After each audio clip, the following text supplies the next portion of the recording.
HOB, Bird King, the hall. For the music shit, we running around together, doing what we do, painting the town red, know what that means and all that. If you banging the beat game, I'm talking about, blood is progress, you know what I'm saying? I went to the whole scale and I came back home, he just snatched me. His position was already certified. Good job. What's the numbers TV? It's your boy Paul Rowe. Make sure you subscribe to the channel if you're not subscribed already. And like a video if you appreciate the content that Paul Rowe What's the Numbers I providing. Say we back on another profile piece. This one is on Mel Murder, real name Jamel Jones. In this video we're going to take a look at Melly's life as a high-ranking New York City Blood gang member, his close ties to the music industry with Dipset's Jim Jones, his short-lived time as a rap artist, and also his role in the whole Tekashi 6ix9ine and Trey situation. Mel Murder is from Bed-Stuy, Brooklyn, and he's been on the scene for a long time. A high-ranking blood member and close friend and confidant of Dipset rapper Jim Jones, dating back to their early days at the Tunnel nightclub. Melly would be around as muscle during the early years of Jim's rap career. But in 2004, Melly would start rapping here and there after hearing a beat he liked while in the studio. A few years later, he would step from behind the scenes to the forefront once Jones started his Bird Gang record label. Mel, along with Max B and Stack Bundles, would be the faces of the crew and were heavily featured on the MOB Members of Bird Gang mixtape that dropped in 2008 and is looked at as a street classic. In an attempt to be more marketable, Melly would go by the rap name of Mel Matrix whenever he released music through the years. But for some reason, being a full-fledged rapper was never something Melly looked too interested in being. He always looked more comfortable being behind the scenes holding Jim Jones down or back home in his Brooklyn neighborhood. It was there that Melly was a big deal, being one of, if not the highest-ranking non-trade blood on the streets of New York City.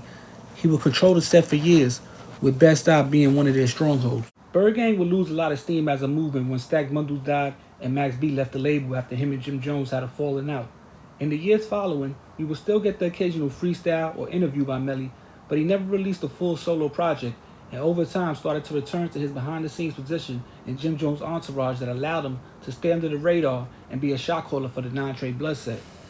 With no social media of his own, from time to time we would see an occasional video or pic of someone posting him on Instagram or YouTube, but for the most part, Melly was out of the industry light, but still a big factor in his Brooklyn neighborhood. But something would happen in October 2017 that would have Mel Murder return from the shadows. A Mexican rapper with rainbow hair by the name of Tekashi 6ix9ine will release a video for a song called Gunmo. The video was filmed in the same Bed-Stuy neighborhood that Mel Murder ran for years. In fact, 6ix9ine will have a bunch of Mel Murder's little homies in the video, flamed up with red bandanas on. The video will blow up, and in a matter of months, the non-trade bloods were the hottest topic in the city once again. But this time it was because of the rainbow-haired rapper who was claiming to be a member, all while trolling any and everybody on the internet.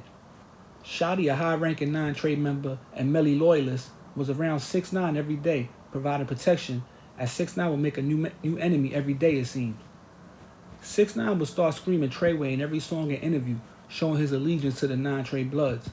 Shoddy would also start becoming popular in the New York City hip-hop scene due to his close relationship with the rapper.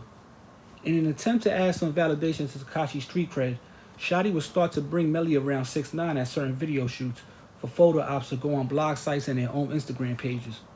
Incidents involving Tekashi and the Treyway camp would start to happen back to back, ranging from something as minor as an Instagram beef to something as serious as a shooting backstage at a boxing match inside the Barclays Center. But Melly wasn't present for too much of the drama. Actually, besides the occasional video, studio session or photo shoot on the block, Melly wasn't playing 6ix9ine too close. It would come out later in wiretaps that Melly looked down on 6ix9ine and shunned him a few times when they first crossed paths in the beginning. His connection to 6ix9ine really came from his close relationship to Shoddy, who looked up to Melly as the big homie. Eventually, a power struggle for control of 6ix9ine and the money he brought in would break out between warring factions of the non-trade bloods. A kidnapping, beating, and robbery of Tekashi, along with many more brazen acts of violence, would have the feds breathing down their necks. Next, 6ix9ine would actually accuse Shoddy and other non-trade members of being disloyal and also stealing money from him. He would go on to do an interview on The Breakfast Club where he denounced his affiliation with Treyway and the non-trade bloods. Over the next few days, the feds would start hearing threats to violate Tekashi on Melly's tap phone while he spoke to different non-trade members. Fearing for his safety, they would decide to release the indictment and charge 6ix9ine, Shoddy, Mel Murder, and multiple more Treyway members with racketeering and other charges. As the case played itself out in the courtroom, with Tekashi being a star witness, the evidence against Mel murder would come to light. The feds would have Melly delivering a kilo of heroin to an undercover cop who was acting as a buyer. The deal was set up by Christian CEO Chris Cruz, a non-Trey member who's directly linked to Melly and who also was a government informant. Mel Murder would be paid $10K for the deal and be arrested by the feds a couple days after. Rather than taking the trial and face way more time, Melly decided to cop out for his role in the indictment and was sentenced to 135 months in prison, which is a little over 11 years. He's currently serving his time in federal prison with a release date in June of 2028.